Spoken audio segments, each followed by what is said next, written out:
welcome. My name is Zachary Bennett. I'm Assistant Professor of Political Science here at MSU. On behalf of my colleagues at the LaFrac Forum on Science, Reason, and Modern Democracy, it's my honor and pleasure to introduce you to our speaker this evening, Dr. Morel.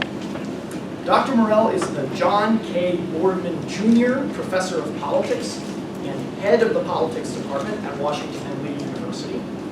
He holds a PhD in Political Science from Claremont Graduate University. Scholar of American political thought, Dr. Morel is the author of Lincoln and the American Founding, Lincoln's Sacred Effort, Defining Religion's Role in American Self-Government.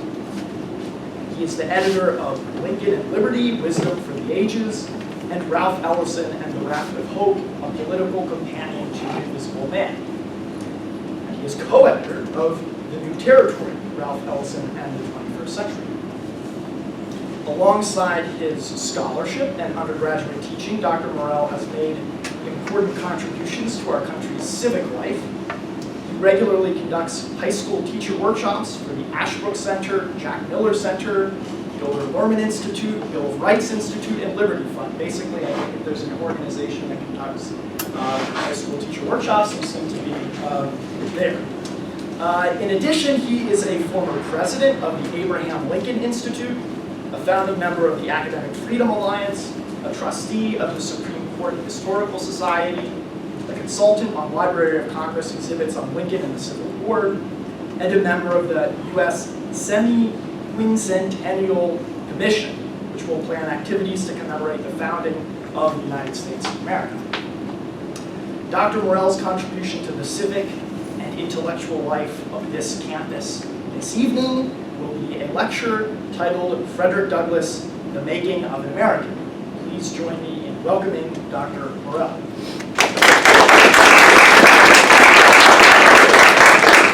Thank you, Zach. Can you all hear me in the back? I've never been told that I sotto voce in terms of my delivery, so if you just send up the flare if you can't hear me because we're talking over this thing of an isomer thing here. So yeah, if I slip into soft voice, let me know.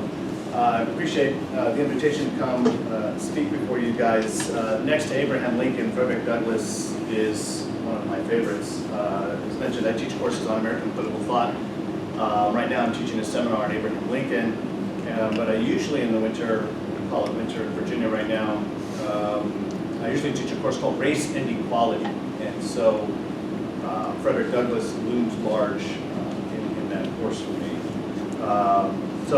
The title of this, I call it The Making of an American. We'll see, I'm going to quote a lot of Frederick Douglass today. And I call this talk The Making of an American because Frederick Douglass, if you follow his public career, especially his speeches, I mean, this is somewhat played out in his autobiographies. I mean, this is a guy who's written 3 autobiographies, which is 3 more than I have written of myself. This is a man in full. 1845, 1855, and the late 1880s, thereabouts, he writes his 3rd one. If you follow his career, what you really are seeing is someone who is becoming an American and telling you how he's doing it. Here's a guy who actually thought of his own life as the story of America coming into its own, as it were. And we're going to see that he traverses a lot of political territory. Where he begins is certainly not where he ends. And so I hope that the things that I put on the table for us, I'm going to be putting a lot on the table, I hope and trust that they will provoke or stimulate in you questions for further development afterwards. So with your patience, I'm going to launch in now. And as I say, if things puzzle you or get you mad or excited, I want to know what those things are. And we can rap about that afterwards. Frederick Douglass was a man who became famous for escaping a system of injustice rooted in racial prejudice. But he also became famous, in fact, more famous, I think, for pointing out America's systemic justice, which he found in the ideals and institutions of the Declaration of Independence and the United States Constitution. Douglass believed that these 2 documents in particular held the keys to the abolition of slavery and what he hoped would become full and equal citizenship under the law. Without the political principles and institutions that made the United States exceptional at that time, among the nations of the world, America would not have seen any progress in securing the rights of its citizens, whether black or white. What I consider the long civil rights movement that constitutes America's history, at least since 1776. Next to William Lloyd Garrison, the editor of The Liberator, Frederick Augustus Bailey Douglas, he deserved all those names, was America's second most famous abolitionist. He was born into slavery in Easton, Maryland in February 1818. He escaped 20 years later, and in 1845 published his most famous work, Narrative of the Life of Frederick Douglass, an American slave, he added, written by himself. Because many people thought there was no way that Frederick Douglass, if you've ever heard him or read him, there is no way that cat could have been enslaved. Because he spoke the King's English, there's just no way. And so his autobiography surely was written by somebody else. That narrative came out in 1845, but soon after its publication, he had to flee the United States because his autobiography and abolition speeches made him liable to capture as a fugitive slave. After speaking on the abolition circuit for 2 years in England, Ireland, Scotland, he returned to America, but he could do so only when his manumission was purchased by British and American friends of his, 150 pounds sterling at the time, which is about 700 bucks. He was no longer, in other words, an outlaw outside of the law's protection, but a free man in the eyes of government. He then edited an abolition newspaper called the North Star and wrote and spoke almost daily to emancipate slaves and rid the nation of color prejudice. He followed the career of Abraham Lincoln, among other people, and during the Civil War, despite being a fierce critic of Lincoln, he came to appreciate the president's efforts on behalf of emancipation and black enlistment in the armed forces. After the war, Douglas was eventually appointed U.S. Marshal for the District of Columbia and then Minister to Haiti.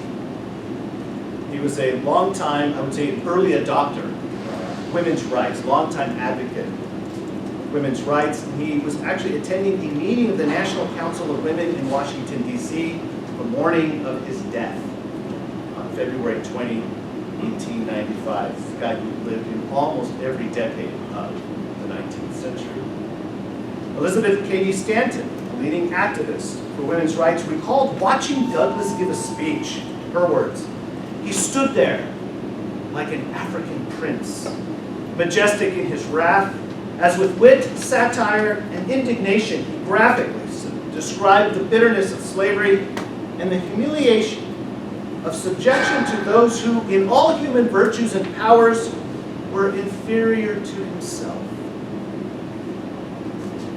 His ferocity of spirit was matched by a fierce intelligence that produced not only his renowned narrative, the first of 3 autobiographies, but also speeches and editorials that stand as essential contributions to the progress of liberty in America. That intelligence led a man who had every reason to hate America to become one of her greatest defenders. Douglas's journey to become one of the greatest abolition speakers in American history began as a personal one, when he decided to free himself from the legal bondage into which he was born. In his narrative, Douglas famously recounted an incident when he decided to resist a flogging at the hands of an overseer named Edward Covey. These are Douglas's words. "Mr. Covey seemed now to think he had me, could do what he pleased. But at this moment, from whence the spirit came, I do not know. I resolved to fight. Suiting my action to the resolution, I seized Covey hard by the throat. And as I did so, I rose." Douglas called this incident the turning point of his career, as he put it, his career as a slave. When he resolved that, quote, however long I might remain a slave in form, the day had passed forever when I could be a slave in fact. I did not hesitate to let it be known of me that the white man who expected to succeed in whipping must also succeed in killing me. In his 1855 autobiography, My Bondage and My Freedom, Douglass commented, I had reached the point at which I was not afraid to die. This spirit made me a free man in fact, while I remained a slave in form. Remarkably, when his race was held against him, as he exercised the legal rights of a free man, he never took it to heart. One time when he was forced to ride in a baggage car because of his, as he put it, unpopular color, white friends apologized for the insulting treatment, to which he replied, "It cannot degrade Frederick Douglass. The soul that is within me no man can degrade." A few weeks after Lincoln issued his Emancipation Proclamation, Douglass delivered a lecture entitled Popular Error and Unpopular Truth. He said there's no such thing as a new truth. Error might be old or new, but truth is old as the universe. Of Lincoln's proclamation, Douglass declared a fatal blow had at last been struck at the root of the gigantic evil. The president's proclamation had given the slaves the legal right to liberty. Now they could obtain their personal freedom without trampling upon civil laws. Notice Douglass's respect for the rule of law, its necessity. He recognized that his own escape physically to freedom, even though entirely just in terms of the laws of nature, it violated, alas, the laws of men.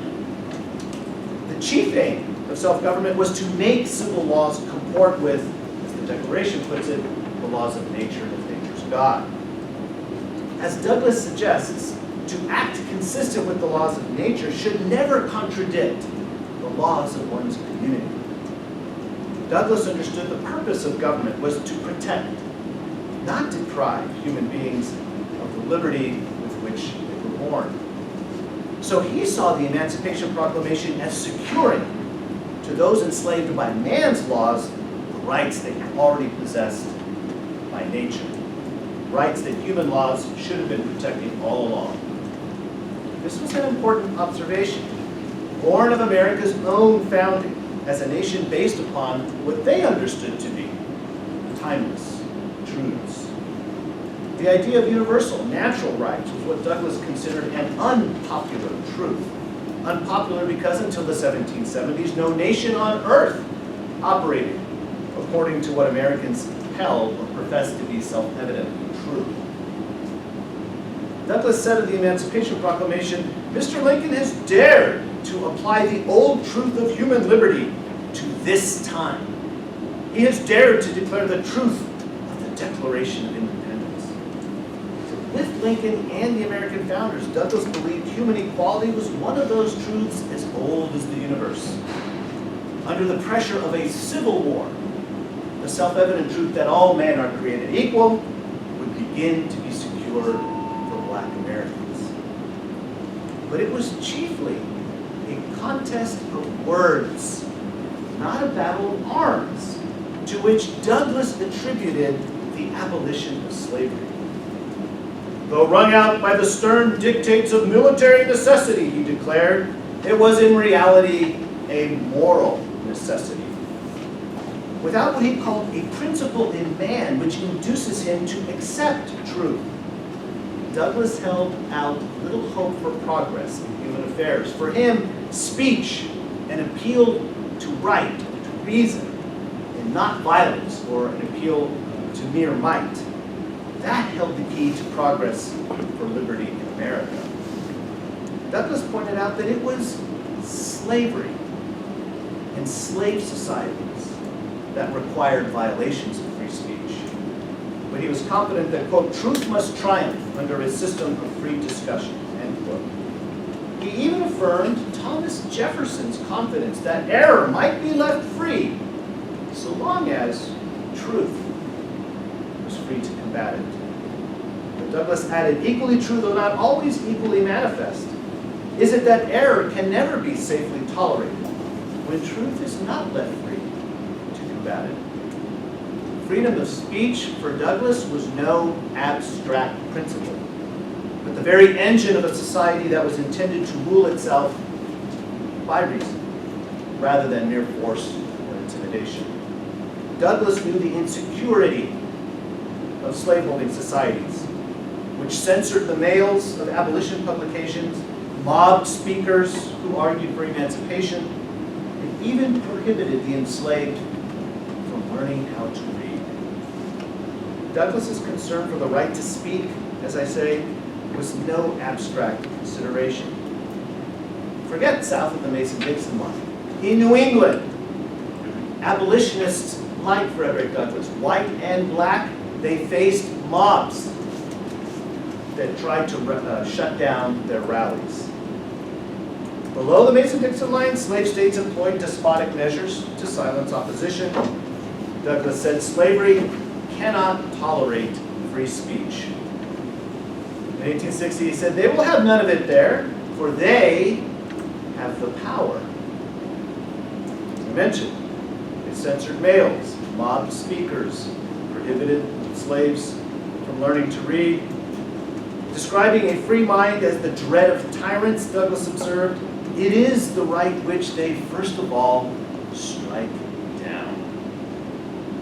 Douglas, I believe, would be shocked to find American universities today, which should be providing a robust protection of diversity of thought.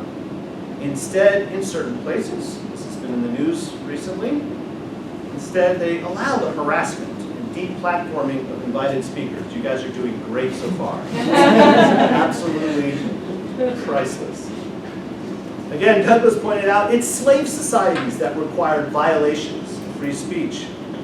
And so Douglas said that this required a steadfast protection of what he called the right of the hearer, as well as those of the speaker. So he proclaimed liberty is meaningless, where the right to utter one's thoughts and opinions has ceased to exist. He thought there can be no right of speech where any man is overawed by force and compelled to suppress their honest sentiments. Douglas felt this conviction keenly when he returned in 1847 from his self-imposed exile to England.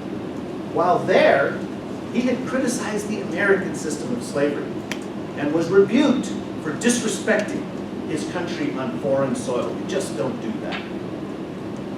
In a fiery speech entitled "The Right to Criticize American Institutions," this was his coming out speech in 1847 as he returned to the States. In that speech in 1847, he declared, "I have no love for America. I have no patriotism. I have no country."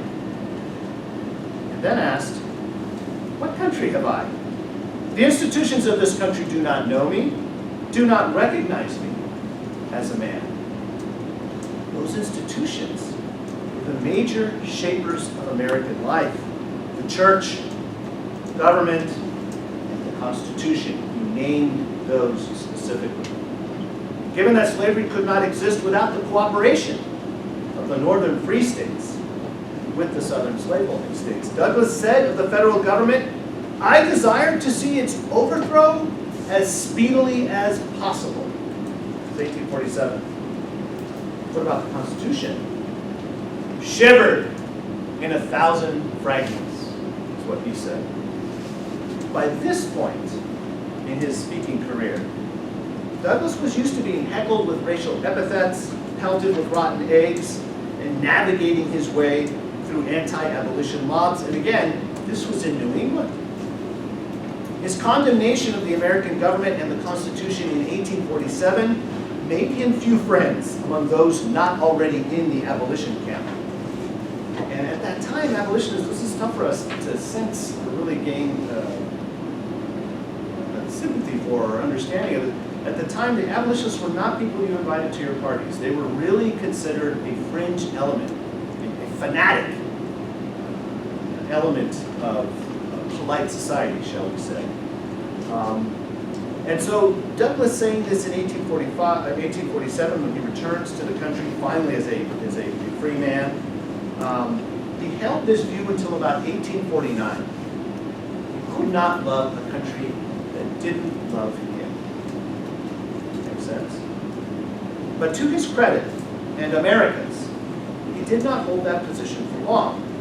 He eventually claimed America as his country and called the principles of the Declaration of Independence saving principles, and famously interpreting the Constitution in his most famous speech in 1852, a glorious liberty document. In a public career that spanned half a century, Douglas joined a vanguard, blacks and whites, in the struggle to align the nation's practices more consistently with its noblest professions. With this conviction, Douglas devoted himself to getting white Americans to, as he put it, trust the operation of their own principles. In this, I believe, he foreshadowed Justice Lewis Harlan's famous lone dissent in the infamous 1896 Plessy v. Ferguson case. That's the one that produced the insidious doctrine of separate but equal. There, in the dissent, Harlan said, "Our Constitution is colorblind and neither knows nor tolerates classes among citizens. In respect of civil rights, all citizens are equal before the law." That's Justice Harlan in 1896. 30 years earlier, Douglas observed simply that the Constitution, quote, "knows no distinction between citizens on account of color," end quote. He believed that the government of all should be partial to none. Here Douglas noticed a tremendous advantage that black Americans had in their struggle for civil and political rights in America. Most white Americans at least claimed to believe in these principles of fairness and equality under the law. This belief was so strong that they wrote it. They wrote it down in their most authoritative documents, the Declaration, the Constitution, the Bill of Rights. It was there for everyone to see. So when Martin Luther King Jr. many years later remarked, "All we say to America is that you be true to what you said on paper," King was channeling the muse of Frederick Douglass. When King said, "Somewhere I read of the freedom of assembly, somewhere I read of the freedom of speech, somewhere I read of the freedom of the press," King drew attention to the same levers of freedom that Douglas saw as he lived among his oppressors. He put it in writing. After all, somewhere I read, there was a time in American history when a portion of white America changed its mind about its principles. These white Americans, thankfully, were a minority of the nation, but large enough that they attempted to establish a new country based on new principles, foremost of which was white supremacy. This was, of course, the Confederate States of America. They made the enslavement of blacks, notice, not slavery, but the enslavement of a particular race of people, a fundamental principle of their new and improved Constitution. Where the old Constitution, the Constitution of Washington, Madison, Hamilton, never mentioned slavery explicitly until the nation decided to get rid of it in the 13th Amendment. The Confederate Constitution expressly provided for its protection in several of its provisions. Now, what lever would a black person have in the Confederacy to secure liberty? By the rule of law or courts? To what principles of freedom or equality? Government by consent? Could a black person appeal in a nation whose foundations are laid and cornerstone rests, according according to Confederate Vice President Alexander Stephens, upon the great truth, this is Stephens, that the Negro is not equal to the white man, that slavery subordination to the superior race is his natural and normal condition. Stephens added, this, our new government, is the first in the history of the world, based upon this great physical, philosophical, and moral truth. Blacks could claim no right, civil, political, constitutional, in the systematic racist confederacy. The only right they could claim is the right of revolution, natural right. So Douglass concluded that, quote, the burden of our demand upon the American people shall simply be justice and fair play. We utterly repudiate all invidious distinctions, whether in our favor or against us, and only ask for a fair field and no favor. Douglass found those principles inherent in the principles of the American founding. As President Bill Clinton said in his first inaugural address, our democracy must be not only the envy of the world, but the engine of our own renewal. There is nothing wrong with America that cannot be cured by what is right with America. It is a mark of their perception and fortitude that Africans on American soil, in the face of pervasive racial bigotry, nevertheless became Americans. Denied the vote most of the time in most of the American colonies and then states, blacks still bought into the concept of government by consent of the governed as the only legitimate form of government. Denied membership in most of the American churches most of the time, blacks still became converted to the Christian faith. As Douglass put it, our hearts believed while they ached and bled. Blacks had taken America at her word, all men are created equal, and believe on the Lord Jesus Christ and you shall be saved. And so were intent on making a life and a future for themselves and their posterity in the United States, even in the face of color prejudice. And so after many a thousand gone, if America was not the land of these black generations, what land could be? Douglass was unwilling to let their many contributions over all that time, and many sacrifices go unappreciated and unrewarded. He believed it was an American past, not an African one, where blacks in America should go looking for a heritage to claim as their own.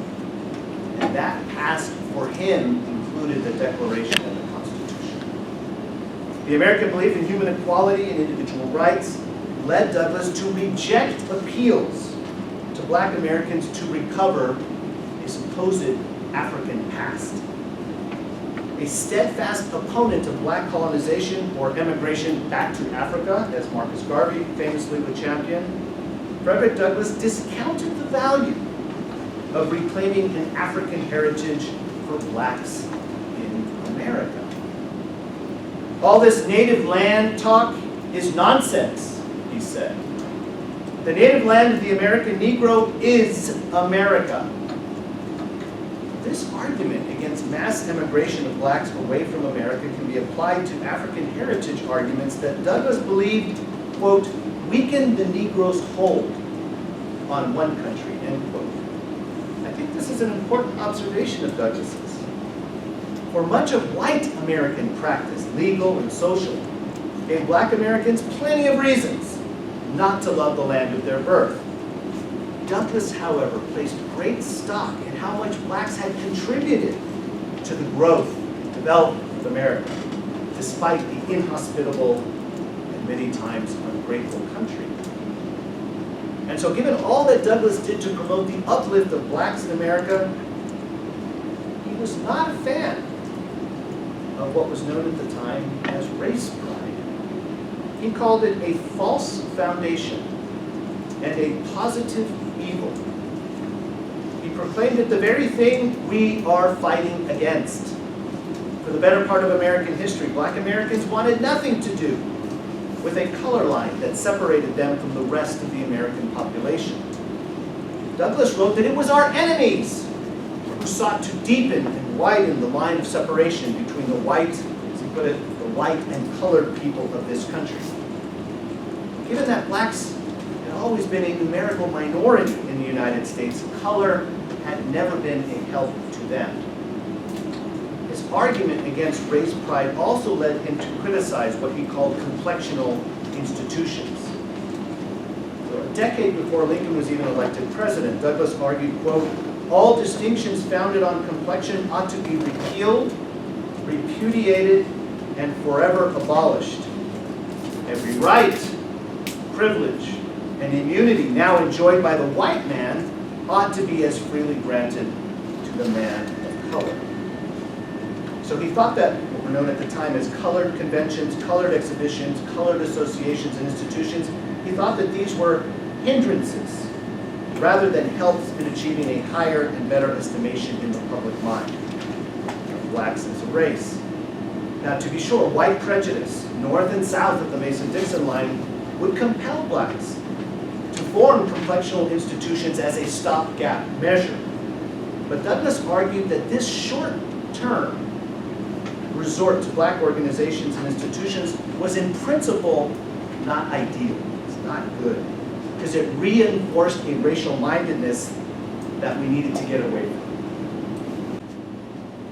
What Douglass learned from the writings of slaveholders like Washington, Jefferson, and Madison was that the only relevant minority in America was the minority of one, the individual, whose natural and civil rights were the same as those of the political majority. In Douglass's words, color should not be a criterion of rights. Douglass recognized that the protection of the rights of a specific group, white people, was harming another group, black people. The politics of racial identity at his time diverted government away from protecting the rights of every individual and towards assigning benefits and burdens according to whatever interest group held the power. And so Douglass concluded, I know of no rights of race superior to the rights of humanity. A steadfast believer in equality under the law, he did not think that race should be the measure of anyone's constitutional rights. Douglass believed an emphasis upon race, short, was a losing proposition for black people in America.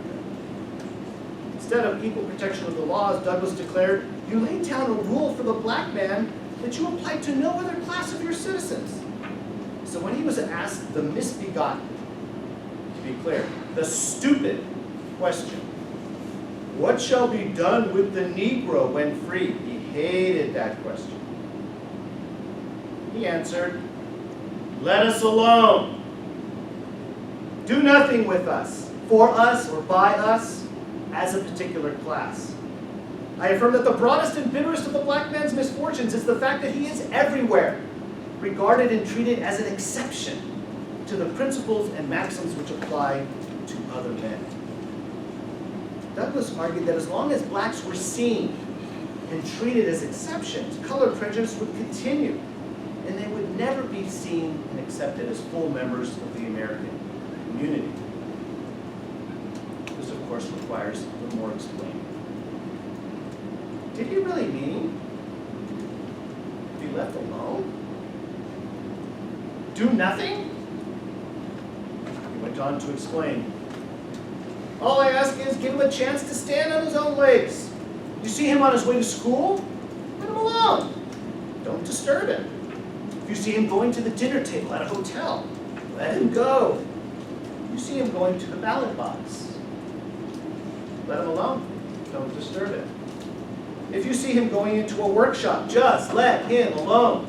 Your interference is doing him a positive injury. Those are Douglass's words. It was 1865 when Douglass gave this provocative reply, a time when blacks were not given a chance to stand on their own legs.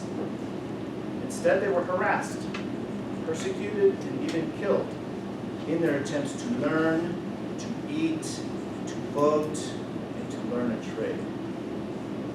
To be left alone, as Douglass insisted, did not mean to be left at the mercy of a racist mob.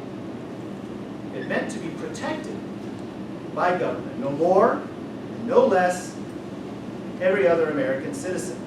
This, in his mind, would be true equality under the law, which is why the vote was so important to Douglass. To be freed from an individual master legally, but not allowed to vote, was simply to become, as he put it, the slave of the community. He said, where universal suffrage is the rule, where that is the fundamental idea of the government, to rule us out is to make us an exception, to brand us with the stigma of inferiority, to invite to our heads the missiles of those about us. He gave many reasons why blacks deserved to vote, but this concern for public opinion, what a ban against black people voting taught white people regarding the humanity, citizenship of black Americans, and therefore what they were owed by their government, that was a long-standing priority for Douglass. Blacks were owed the vote because they were citizens. He said that granting this right would make our government entirely consistent with itself. On the other hand, anything that made blacks a special case in the public eye would undermine their equality as American citizens and as American citizens and as human beings. And so he thought that this actually reinforced a white supremacist mindset. Douglass did not see how the myth of white supremacy could be dispelled if blacks were exempted from the rules that applied to everyone else. With color prejudice as the great enemy of black progress in the United States, most of his efforts on behalf of civil political rights were directed towards promoting policies that eliminated government distinctions based upon race. Instead of living as an exception to the rules that applied to others, Douglass said that blacks should integrate with the majority white society as much as possible.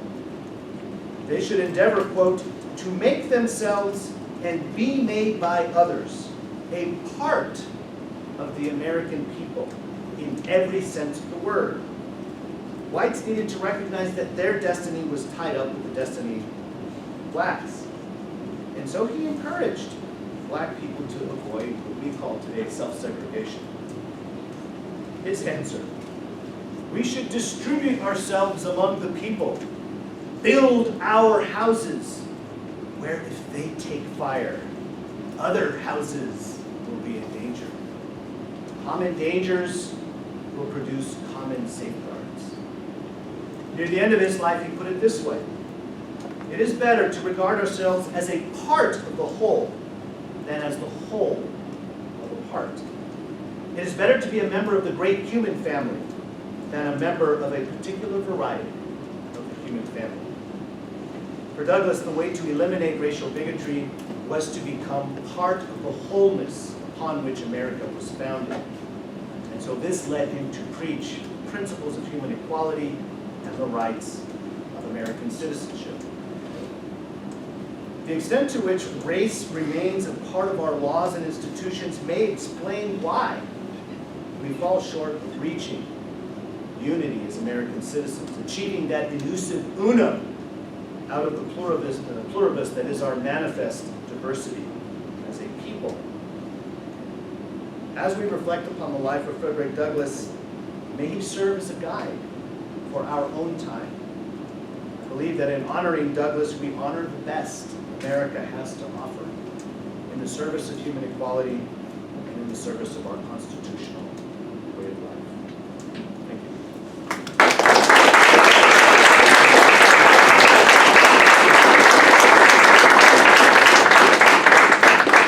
I will now evade your questions.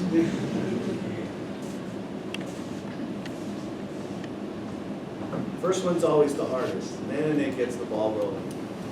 I'll stall a little bit. I once gave a talk about Ralph Ellison's posthumously published novel, Juneteenth, but I was introduced as an expert on Abraham Lincoln. I gave this talk on a particular chapter of Juneteenth. When I was done, not a single question about my talk or Ralph Ellison, not even about Invisible Man. Everything was about Lincoln. Don't do that. Ask questions about Douglas. Even if you didn't remember a single thing I said, what do you want to know about Douglas?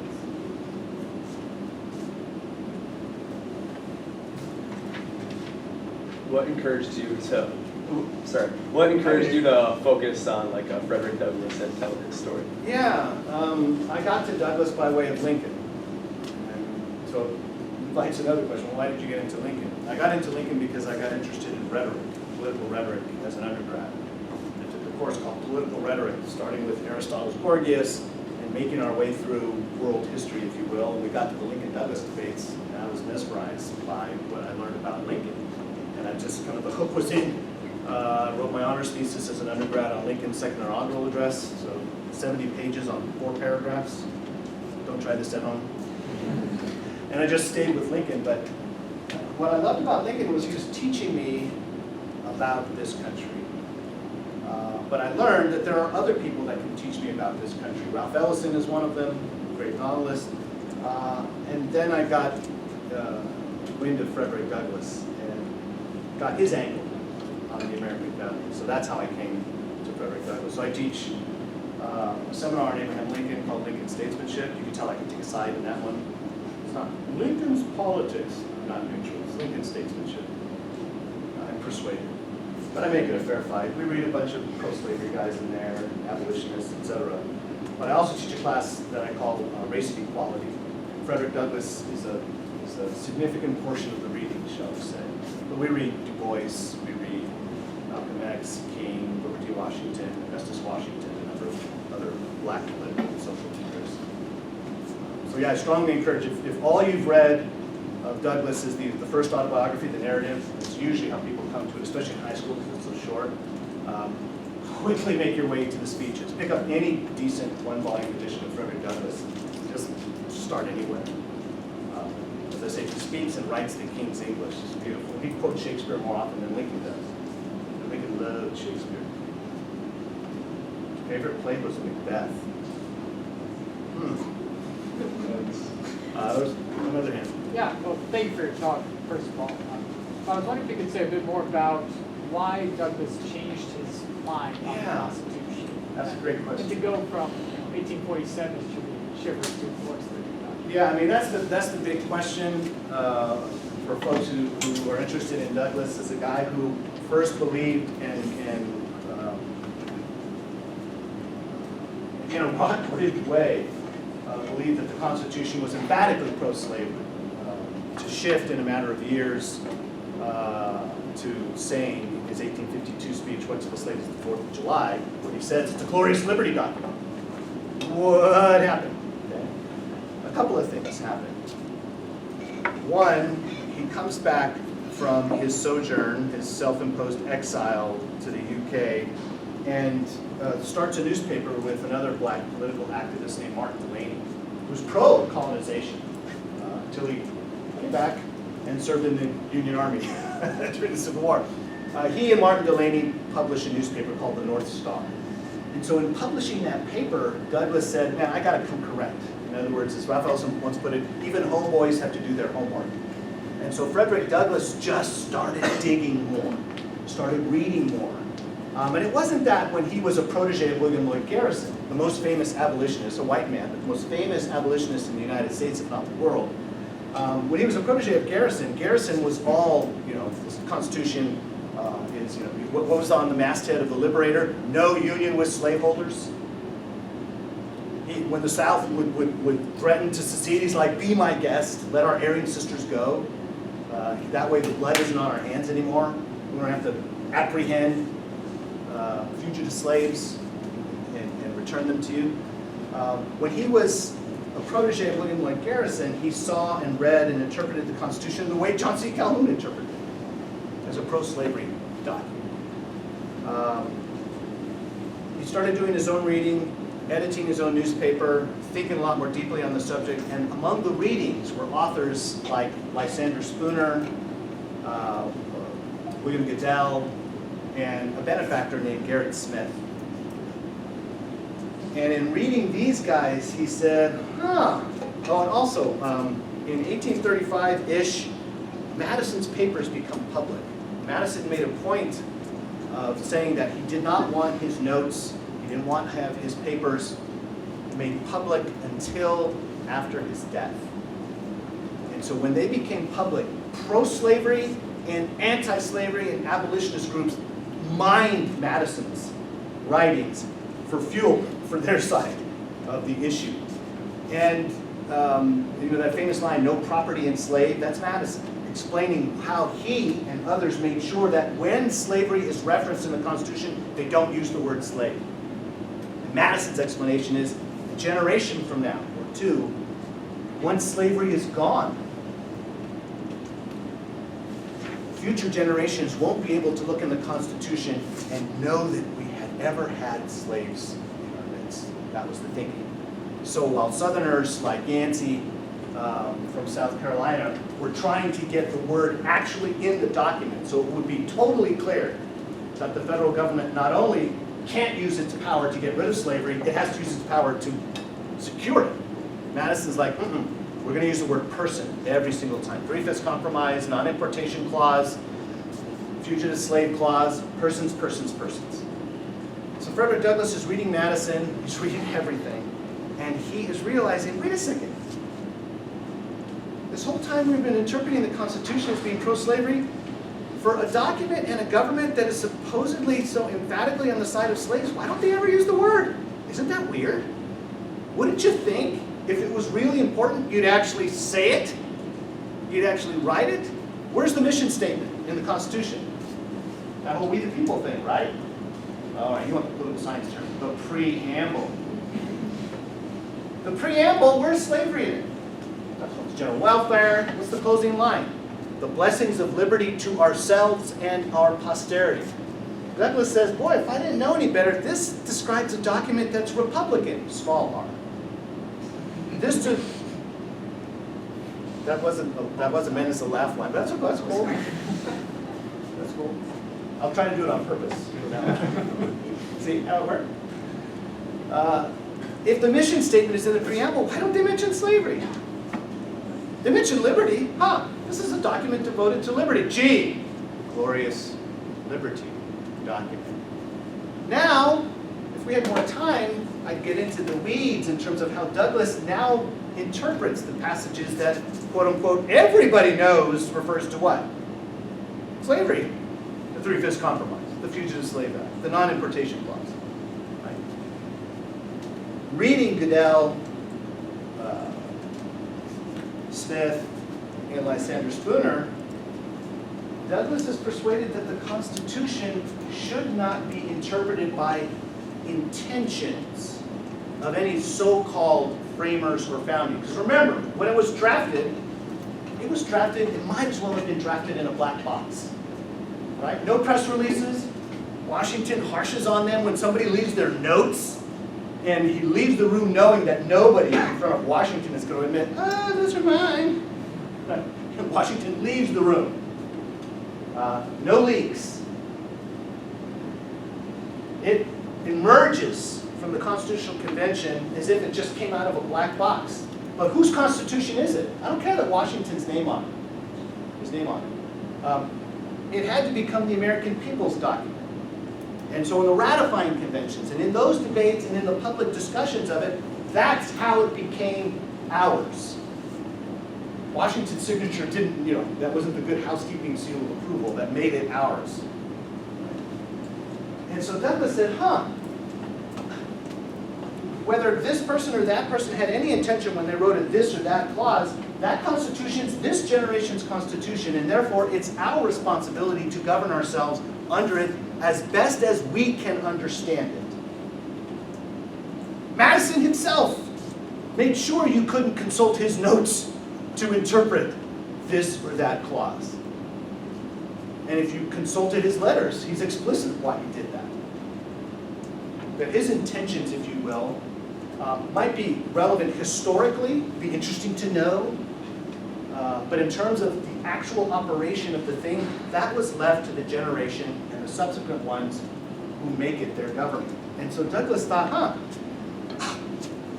the lion's share of what I read in this document is devoted to consent, liberty, to representation, to freedom. I'm going to leave the burden on the slaveholders to establish that this is a slaveholding document. As he says, I think in the same speech, he says it leans to freedom, even in that 3/5 portion, it leans to freedom. So doing his own deep dive on the subject, reading these particular guys who help him see that the Constitution should be understood simply within the four corners of the document. Let's not have this debate over this intention, that intention, whatever. It's like, what does it say plainly about its purposes, and therefore, how do we make sense of the mechanisms? They call it the levers of freedom. That led him in 1852 to Garrison's chagrin, that's putting it lightly. Garrison freaked out when he found out that Douglas was no longer in the pro-slavery interpretation camp of the Constitution. He says, no, it's a glorious liberty document. Let's interpret it and apply it that way. I want to, well, first of all, thank you. I appreciate it. I wanted to ask about political rhetoric, your view and Douglas' view on it. And in that, talking about speech, Douglas said the real fight was the moral fight. He wrote books and gave speeches to get a gun. And I wanted to ask, how does exactly political rhetoric mean politics? Because today it seems like everyone keeps talking and no one is convinced that the conversation is just stuck. Right, And right. I wanted to ask, At least at the time, and again, we think it's polarized now. Douglas lived through more polarizing times. I think that's an undebatable, indisputable point. He lived at a time that mere disagreements led to violence, led to, agreed. We were shooting at each other. If that doesn't indicate that a nation is confused about who it is, I don't know what would. We were undergoing an identity crisis, if you will. His faith in political rhetoric, his faith in words, my little section there on free speech, was his faith in humanity. And by that, I mean his faith in reason, that an appeal to reason consistently could produce reform, could produce change. People are more comfortable when they're living life according to the things that are so, rather than the things that are not.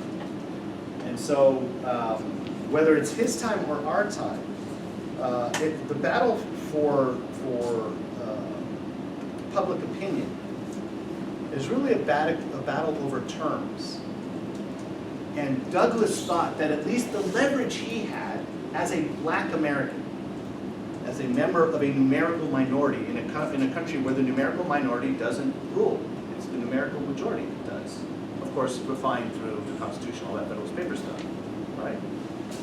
He says, in a country where public opinion moves the levers of power, the advantage in America, at least, is that the people who had hitherto been our oppressors at least claimed to believe in things like equality, consent, and rights. And so he said, promise? Really? I see you wrote this. Okay?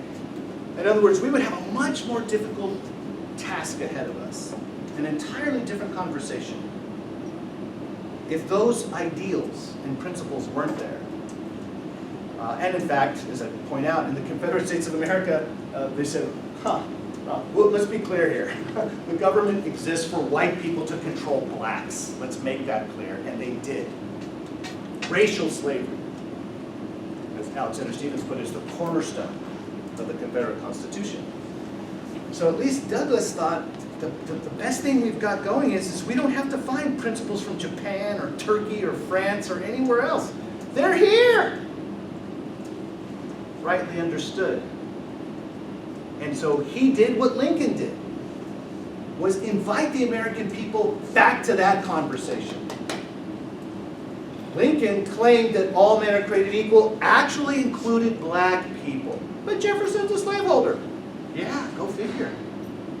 Jefferson never in print, public or private, ever justifies the enslavement of men and women at Monticello on the basis of any alleged inferiority of blacks. He never justifies his enslavement of them. on the basis of any appeal to principle. So for Douglas, the good news is that Jefferson, in spite of being a slaveholder, did not make white supremacy the ground of American independence. He made humanity, the rights possessed by all human beings, by the endowment of their creator. He made that and other principles the basis for a free people governing themselves. So Douglas's point was, either you change the principles or you change the practice. I appeal to you to change the practice. You'll feel better about yourselves in the morning. Confederates said, oh, principles or practices? We ain't changing the practices, baby. We're changing the principles. And so they came up with creative ways of describing all men are created. I'm going to keep repeating that. All men are created equal, according to Jefferson Davis' farewell speech in 1861 when Mississippi secedes. He explains why he's not going to show up for work the next day. Because his state doesn't think it's part of the United States anymore. And he says, oh, that declaration stuff that you abolitionists think applies to all human beings, that's preposterous. The equality, that's the equality of the rights of citizens in the body politic. What? So it's like a manifest misinterpretation, misconstruction of the words and the logic of that opening sentence in the second paragraph. When Jefferson describes what human beings are in their nature, not in their civic capacity or political capacity. The long-winded answer to your question is that the appeal to reason is our only way as a free people to rule ourselves, is to rule ourselves on the basis of words, not on the basis of force. As Lincoln put it at the end of his Cooper Institute speech, right? Let us have faith that right makes might. Because guess what? What's the only alternative? Might dictating what's right. Lincoln understood that that is a direct refutation of the fundamental basis of American self-government. So, are we frustrated today as a people? Are we polarized today as a people? Are we divided? Absolutely. And so, I would say our situation isn't as bad as Lincoln's. That's the good news. But it's bad enough because we no longer understand the same terms in the same way. And so, what I would argue is we need to do what Lincoln invited his generation to do, which is to re-adopt the Declaration of Independence. In other words, let's go back to the terms of our independence, which describe our self-understanding as a people. And let's have a conversation about what we mean by rights, what we mean by equality, what we mean by consent, what we mean by life, liberty, pursuit of happiness, what we mean by the right of revolution. It's not expressed that way in the Declaration, but you know what I mean. I think the only way we can overcome our political polarization, the only way that we won't continue to talk past each other is that we continue to talk, but let's at least ground our discussions with a common understanding of the terms of the debate. And that's not going to happen overnight. And you know, the unfortunate part about politics, there's a lot of unfortunate parts, but one of them is it's usually just concerned with the next election. But as mentioned with Douglas, this is the guy who lived in almost every decade of the 19th century. He was playing the long game. He was thinking about America long before, what America could be long before slavery was gone. He was invested in the long game. And he thought that the solution had to be this moral appeal. It had to be an appeal to at least what most people in his day, including many white Southerners, an appeal to those they at least claimed to revere, which was what we would know as our revolutionary fathers, as it was put at the time. Yeah. My left-wingers, no questions? Why do you call me a left-winger? Do you think if any of the compromise amendments were thrown in the past that Douglas would change his mind and revert back to his hardline position? Do I think that the amendments, the Civil War amendments? No, the Crowan amendments. The Corwin Amendment. Yeah, the compromise. What's the second half of that question? If the Corwin Amendment had passed, Yeah. what's Would the... that have changed Douglas's position in terms of the Constitution? It would have to be. You guys know what the Corwin Amendment is? Do you want to say what the Corwin Amendment in the germ is? Yeah, it didn't expressly say slavery, but it would have forbid the federal government from interfering with any state's domestic institution. Yeah, domestic institution at the time, everybody knew was a euphemism for slavery. Okay? So the understanding at the time, this is what's known as the federal consensus. The understanding at the time is that freedom national, slavery local. In other words, as far as the Constitution is concerned, the federal government, with a few exceptions, is going to keep its hands off of the institution of slavery. It's going to treat it as a state matter. What will only touch it is it affects either interstate matters, like commerce, or international matters, like the non-importation clause. So an amendment was passed before Lincoln took office, called the Corwin Amendment, that was an appeal gauged to appease the South,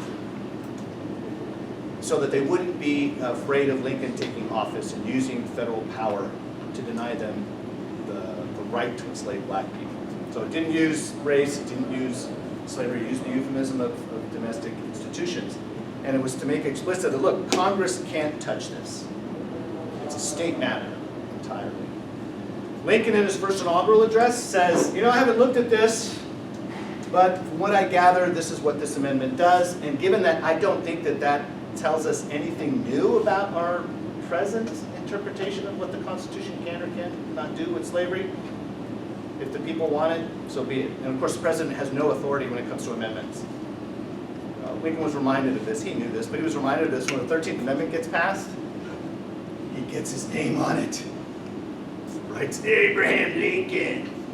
And the Senate sends him over a message like, yo, just checked the Constitution recently. It doesn't say that the president has anything to do with amendments. He's like, done. And taking it back. He wanted some credit for it. Douglas, at that point, would have to say the Constitution has changed somewhat. Because Douglas, unlike Lincoln, believed Congress did, in fact, have authority to ban slavery where it existed.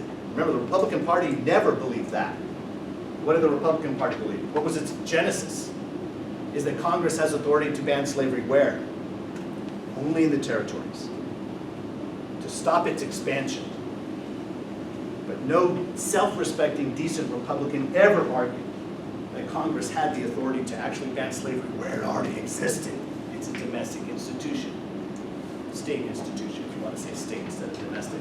So the Constitution would have been made more explicit on that in a way that Lincoln didn't have a problem with, but Frederick Douglass would. Because he, along with Goodell and Smith and Lysander Spooner, believed Congress could, in fact, use its authority to get rid of slavery wherever it existed on American soil. What did Douglas think about Reconstruction? He thought a lot of things about Reconstruction. Do you have anything in particular? No, not really in particular. It's a very overlooked part in history. That kind of was like the forefather or like the epilogue to Jim Crow. So I wonder what he thought about it, whether it was enough or he thought it was sufficient, anything along those lines. Yeah, okay. Did you hear that? What did Douglas think about Reconstruction? I'll give an example that I hope illustrates the principle that he was operating under. When the 15th Amendment was ratified, that didn't happen until 1870. You know, remember, ratification is months after, if not years after, what happens in Congress. Congress, House, and Senate have to pass it by 2/3, and then it goes to the states, and it has to pass it by a super majority, double ratchet, 3/4. So in 1870, Douglas writes, when he hears that it's ratified, what's the 15th Amendment? What's that? Vote. Right? It cannot be denied you on the basis of race, color, or previous condition of servitude, some words to that effect. He said, fantastic, but it's only half the job. Because what's the important second clause or section of the 15th Amendment? Congress has authority to enforce this thing. He's like, the devil's in the details. In other words, you can put that in the Constitution, but its bite will have to come where? To make it operational, it has to come as a result of a law, not just a change in the Constitution. So that means he expected Congress to put teeth into the 15th Amendment. And so what do we learn? Right? For several years, blacks take control of state governments that had control over them. And with sympathetic whites, Republican capital R at the time, they vote, they put people into power at the state and federal level. Okay, remember, there are no black congressmen when any of those amendments are passed. Those are entirely white majorities in the House and the Senate. So he recognizes, on the one hand, this impulse that comes right after the Civil War. As he put it, there's a right side in this war. Let's not forget that. Who our real friends and who our real enemies are. Fabulous that the Constitution looks like it gives the right to black males. It doesn't give the right to black females. It gives the right to black males. 15th Amendment, half a loaf is better than nothing. What remains to be seen is whether our rights are going to be in perpetuity secure in the eyes of government. And of course, that's precisely what falls apart when Southern governments become controlled by former Confederates, and blacks are ruled out of the game at that point. So he knew, while the amendment was an awesome start, that was only the beginning of the game. They needed the vote. That was the way they were going to protect themselves. Otherwise, they were, as I put in the speech, they were at the mercy of the community. And in the South, where most black Americans lived, the community was mostly rebels, former rebels. And so the long and short of it is Reconstruction was only going to be successful if you had federal occupation, what you saw under Grant. The $64,000 question when it comes to Lincoln is, what if Lincoln wasn't assassinated? To say that he would have done a better job than Andrew Johnson is a pretty low bar. Right? So what would it have looked like? My guesstimation speculation is that it would have looked something like what Grant did and was able to do as long as he had public sentiment behind him. But you get a recession/depression that happens and you run out of money, because for federal occupation, what do you have to do? You have to spend money to do that. And that was only going to last for so long. So Douglas had high hopes, but reasonable expectations about what was going to happen in the long run. So that's why it was so important in the short run that they get the vote. But the vote was then taken away from them. So yeah, the failure of Reconstruction, sorely disappointed mid to late 1870s. 20 years before he dies. He has to live through a period of time where blacks look like they have the political tools now to secure their freedom. And then those tools are taken away by domestic terrorists, police who don't do their job, and then just the takeover. The so-called state governments are redeemed. We use a Christian term to describe the awful things that they did in Reconstruction. So given that Frederick Douglass was subject to violence and, like you said, a lot of polarization, can you explain more why he was against self-segregation of black people? Yeah,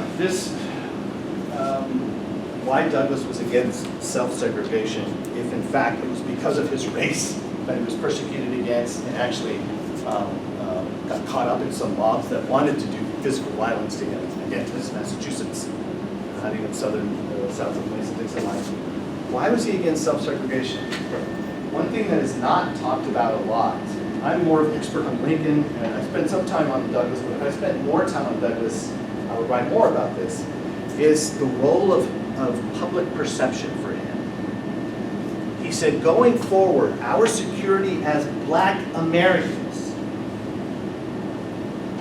is in great part going to owe to white perception of us. And therefore, we have to act and expect of ourselves no more and no less than what we see people who don't look like us act and expect of themselves. That if we were to segregate, we would be telling the white majority, there's something different about us. That your rules don't quite help us. That we need something different in order for us to make good on the things that God gave us naturally. There was no greater no more firm believer in human equality than Frederick Douglass. He was willing to take his chances in exchange for what? True equality before the law. All right. I want to go to a hotel to eat, not so I can sit next to some white person. I want to go there because I'm hungry. And my race shouldn't be used as a ban against me. Ditto for learning a trade, ditto for just getting an education, ditto for voting. So he says the longer that we make it look like there's something different about us, and it's easier because we don't look like the majority. The longer we self-segregate, the longer we make it look like we're this distinct, as the court will put it famously in this footnote, in some case called U.S. v. Caroline Products, as long as we make it look like we're this discrete and insular minority of the country, it reinforces the myth of white supremacy. It teaches whites, something is different about them, even though they're human beings. And Douglass says, no, that the differences should be differences you notice, but don't matter. Notice, but don't matter. In the same way we notice differences between male and female, we notice them, they're unmistakable, but they shouldn't matter when it comes to things like civil and political rights. And so his argument, which was a controversial one, his argument against self-segregation is an argument to be completely absorbed into the United States. Not because, by the way, the white majority has got it all figured out. What should be part of that absorption? Making your contribution. Right? He says the thing is, join the clubs that right now are run by, are completely white. All the leadership is white, all the rank and file is white. If they're open to your participation, get in there. Learn the game. Learn how that club or organization or business or company works. They get to know you. You get to know them. Lo and behold, if you did your homework, what happens? Hey, you seem like a smart girl. Why don't you come over and do this? Why don't you take this job? Why don't you take this responsibility? And then at a certain point, you can start your own company. But he insisted, we start our own companies, they need to be open to anybody. For him, slavery in the United States wasn't the problem. Segregation, which followed slavery, wasn't the problem. What did both of those things have in common? Color bigotry. He says, we beat that boy down, and we win the game. It's color prejudice we have to kill. He says, it's our enemies that want us to keep emphasizing the color line. We got to ditch that. Douglass thought we have to ditch that to make our Americanness and our humanity supersede our sex, our nation of origin, our color, our race, our ethnicity.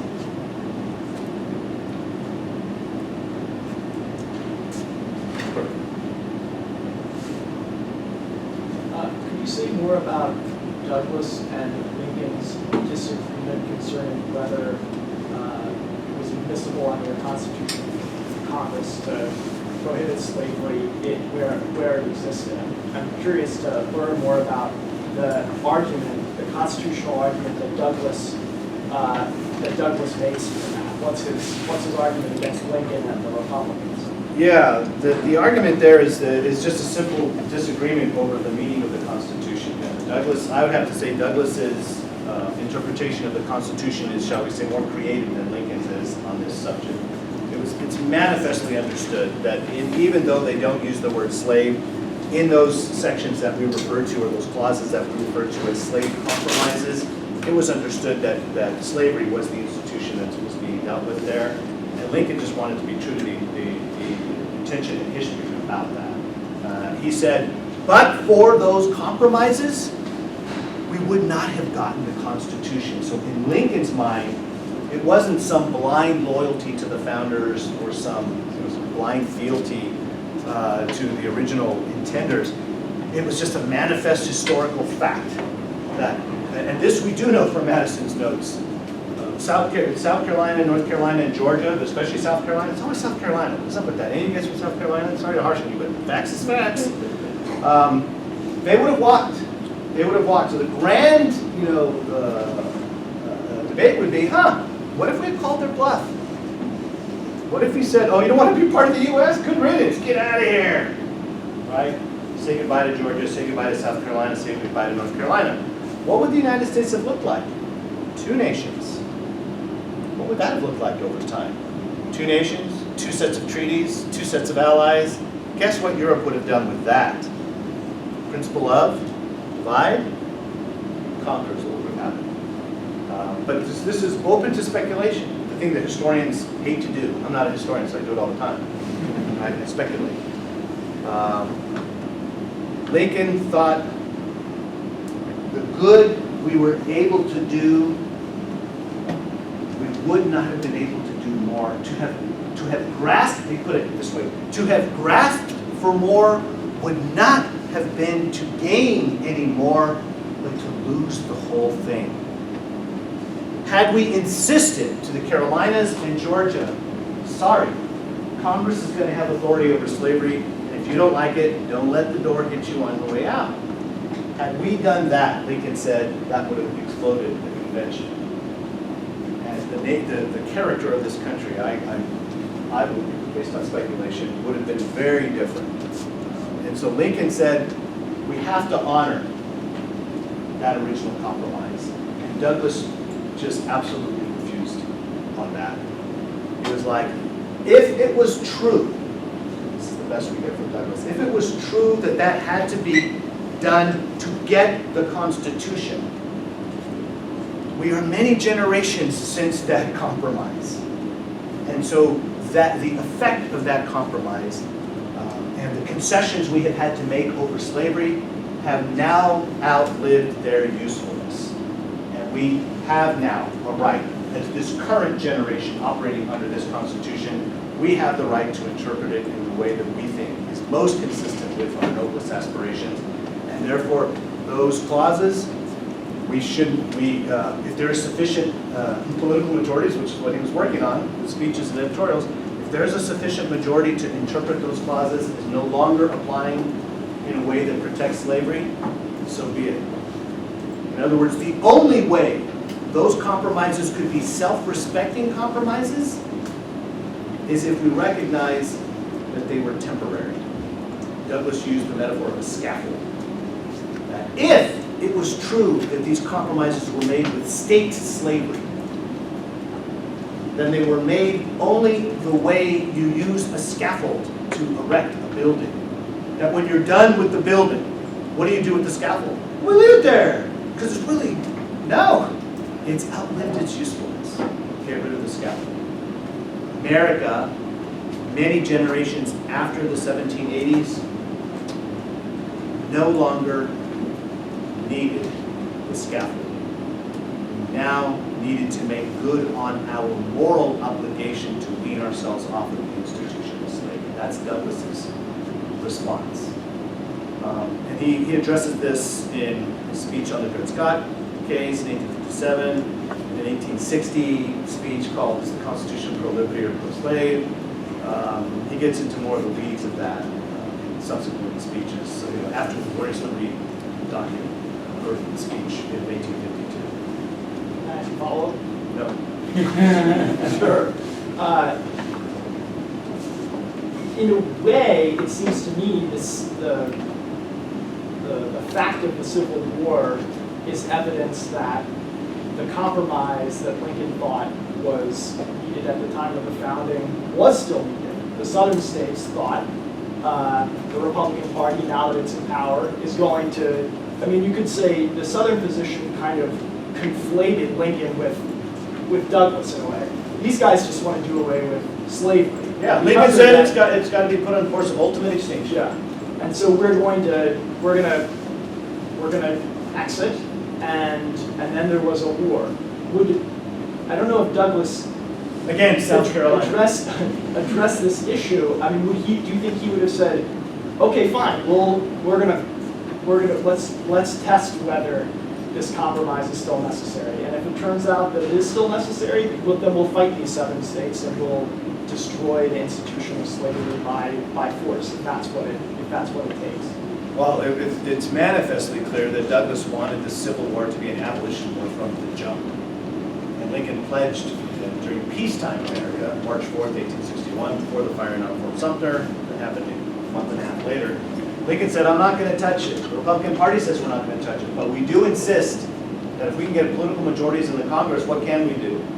Contrary to what Taney said in the Dred Scott opinion of 1857, we believe not only that Congress possesses the authority, but should exercise the authority to do what? Ban slavery in the territories. In spite of the fact that Taney's still on the court, in spite of the fact that Dred Scott is still good law.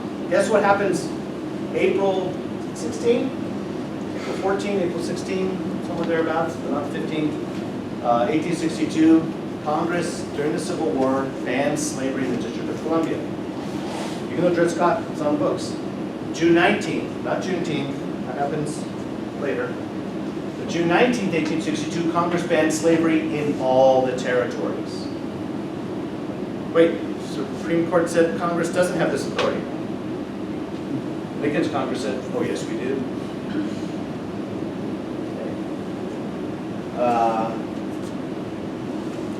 At that point, Lincoln only thinks Congress has authority to exercise its will on the question of slavery in the territories. Now, what can a president do?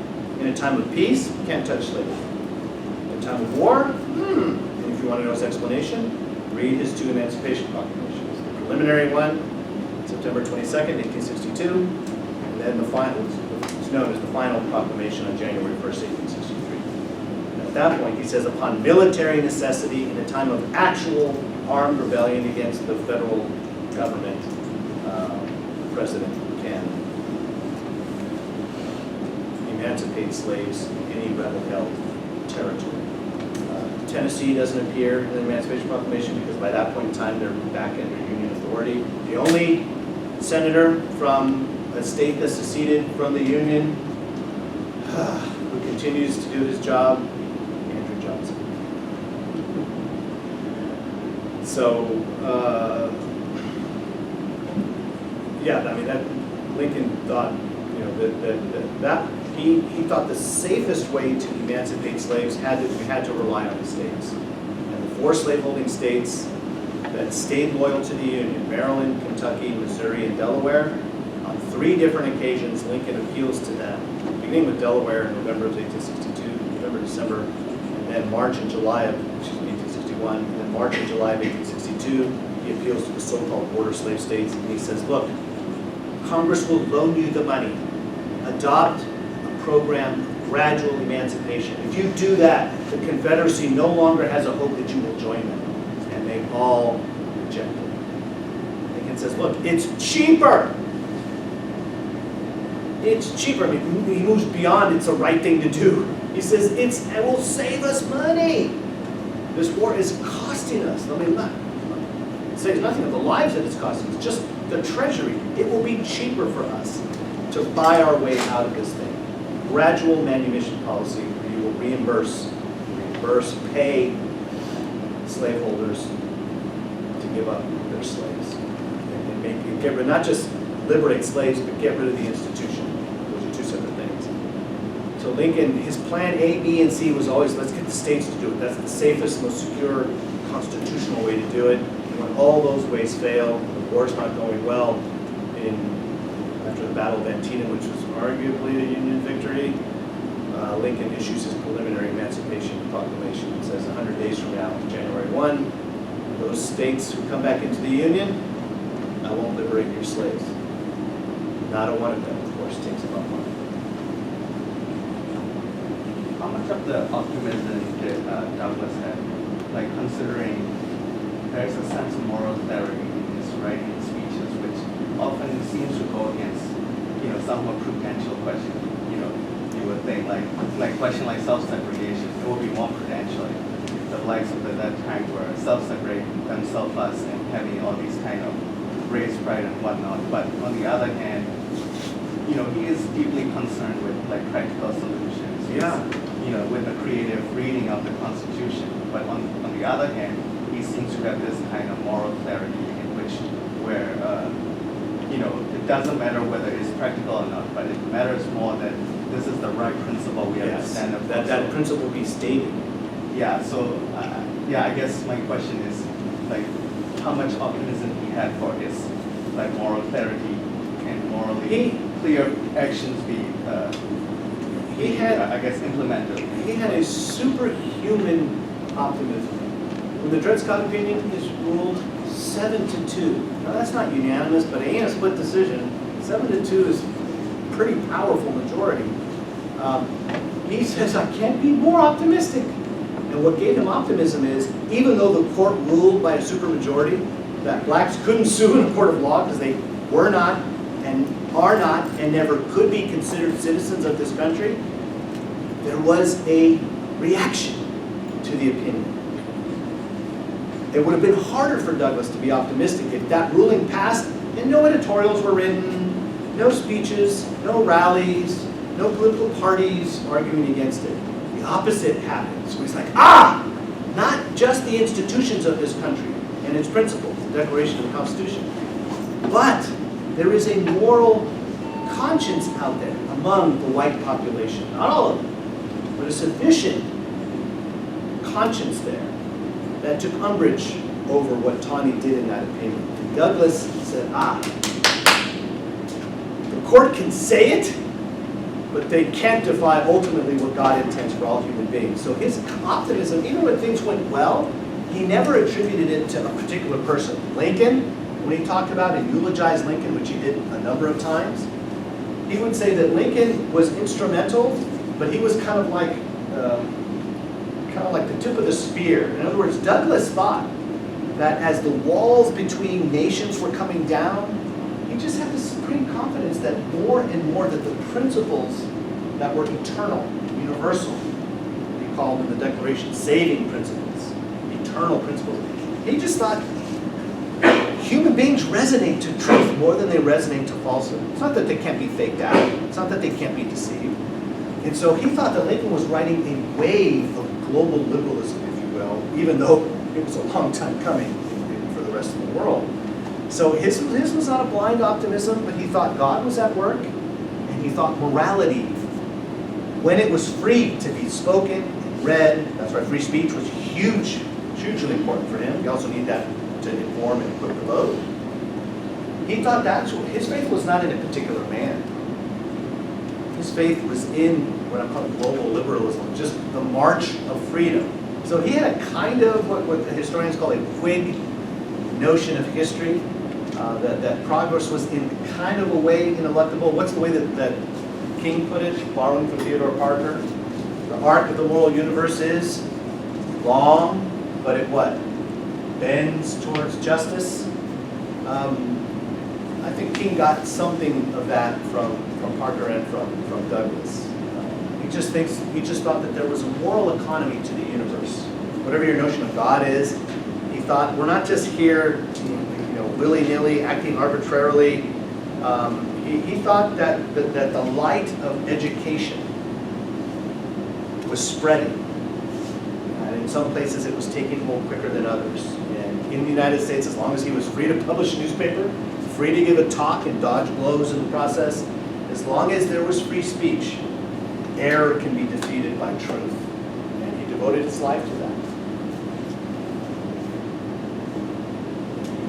Do we know if Douglas ever read Tocqueville? There seem to be a lot of synergies, like lots of the responses you've given to the Dred Scott decision, but also against color prejudice are like changing habits of the heart according to Tocqueville and sort of the long march of equality of conditions and these kinds of things. So I was just curious.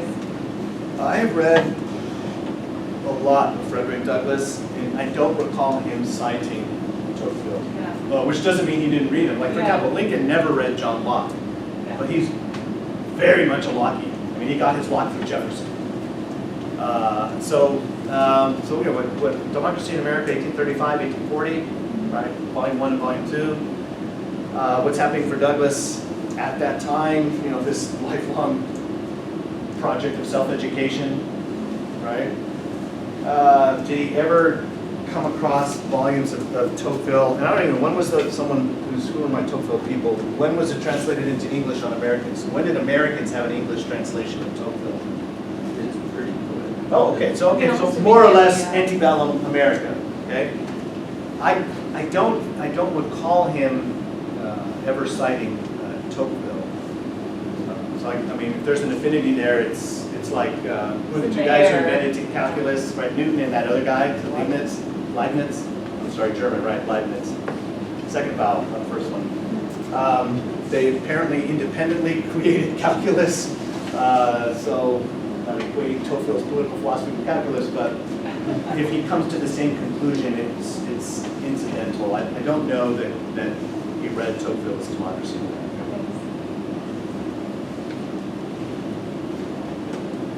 What's the role? This will be our last one. Gotta be good. What is the role of God in Douglas' liberalism and does he inherit Jefferson's nature's God? And does he take it for granted or does he have some critique of Jefferson's notion? How does he reconcile the biblical God and the God of nature? Yeah, that's a great question. Does Douglas have a notion of God that is consistent with Jefferson's laws of nature, nature's God, more of a Lockean natural theology understanding of God? Douglas, when he wasn't criticizing the American government, he was criticizing the American church. Douglas preached plenty of sermons in his time before he turned to political activism. And so he, like Lincoln, understood that there was this reservoir of at least moral understanding that was chiefly shaped by the Bible. So the Christian, it was more of a Christian theology than a natural theology. But the good news for Douglas, at least in this country, is they're more or less conflated politically. So to speak of the laws of nature and of nature's God, notice the Declaration never refers to Jesus Christ, never refers to the Old or the New Testament, but it does insist on an understanding of the world as a created entity. There are 4 references to God in the Declaration. And so there is a natural theology that is not inconsistent, at least at the political level. It's not inconsistent with the God of the Old and the New Testament. And so with that, for Douglas, he thought that was an advantage. Because even though there were pro-slavery arguments from the Old and New Testament, that's a whole other lecture, Douglas thought that at least the Christian sensibility of the country, the same way that Lincoln did this most famously in his second inaugural address, that was something that he could appeal to. So he didn't have to, as it were, to come to his political activism, he did not have to make a distinction between Jefferson's God, if you will, God of the Declaration, and the Christian God, the God of the Old and New Testament. Your question is a much more sophisticated question than we have resources now to engage to really parse if Douglas's appeals to the Bible, excuse me, not the Bible, but appeals to God were more along the lines of natural theology as opposed to Christian theology. But I think more often than not, they are biblical appeals, trusting that his audience, that was something he didn't have to persuade them about. They were already there. So it's useful in rhetoric, right? When we rely on what it is that your audience brings to the table. You don't have to argue them to that, you can argue from that. And so my sense of it is it was a Christian God, but Douglas fashioned himself an intellectual. I don't know that at the end of the day that he had simply the conventional understanding of the Christian God. This German woman that he hung out with, Adelaide, I forget how to pronounce her last name, she was an atheist, and she just could not believe that Douglas could be so smart and still be a Christian. She's like, why don't you just slough this off? Come on, Douglas, join us! Right? And it's not going to the dark side, but join us! Come on, you know, there's no God. You're too smart for that. And Douglas, he's just like, he was not patient with that. Well, we're going to have to end it here, so please join me in thanking Dr. Morel for sharing enlightening and